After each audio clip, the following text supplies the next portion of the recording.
আসসালামু আলাইকুম। খেলাধুলা জগতের সদ্য আপডেট ভিডিওতে আপনাকে স্বাগতম। মুখোমুখি হতে চলেছে মুস্তাফিজের চেন্নাই সুপার কিংস এবং রাশিদ খানের গুজরাট টাইটান্স। ম্যাচের আগেই সংবাদ সম্মেলনে নিয়ে জলঘোলা করেছেন রাশিদ খান। বিস্তারিত দেখতে থাকুন। আইপিএলের উদ্বোধনী ম্যাচেই সবাইকে চমকে দিয়েছেন মুস্তাফিজুর রহমান। অনেকে তো বলেই ফেলেছেন মুস্তাফিজকে যে 2 কোটি রুপি দিয়ে কেনা হয়েছে এক ম্যাচেই তা উসুল করে দিয়েছে চেন্নাই সুপার কিংস। এবারে আসরে উদ্বোধনী ম্যাচে রয়্যাল চ্যালেঞ্জার্স বেঙ্গালুরুর বিপক্ষে আইপিএলের ক্যারিয়ার সেরা বোলিং করেছেন মুস্তাফিজ, যেটা আপনাদের সকলের জানা।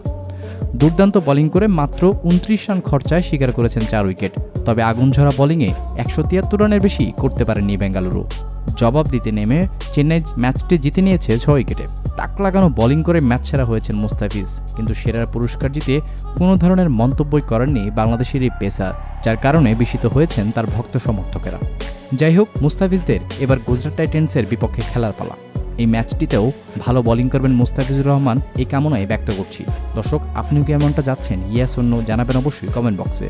এদিকে নিজেদের পরিকল্পনার জানানোর সময় রাশিদ খান তার এক বিবৃতিতে বলেছেন, মুস্তাফিজদের হেসে খেলেই বিপাকে ফেলবে গুজরাটের ব্যাটাররা, কেননা তারা বাঁহাতি বোলারদের সামলাতে ভিন্ন রকম এক পরিকল্পনা এঁকেছে এবং তিনি শতভাগ নিশ্চিত এই ম্যাচে মুস্তাফিজের ফর্মের বিপরীতে জয় নিয়ে আসবে।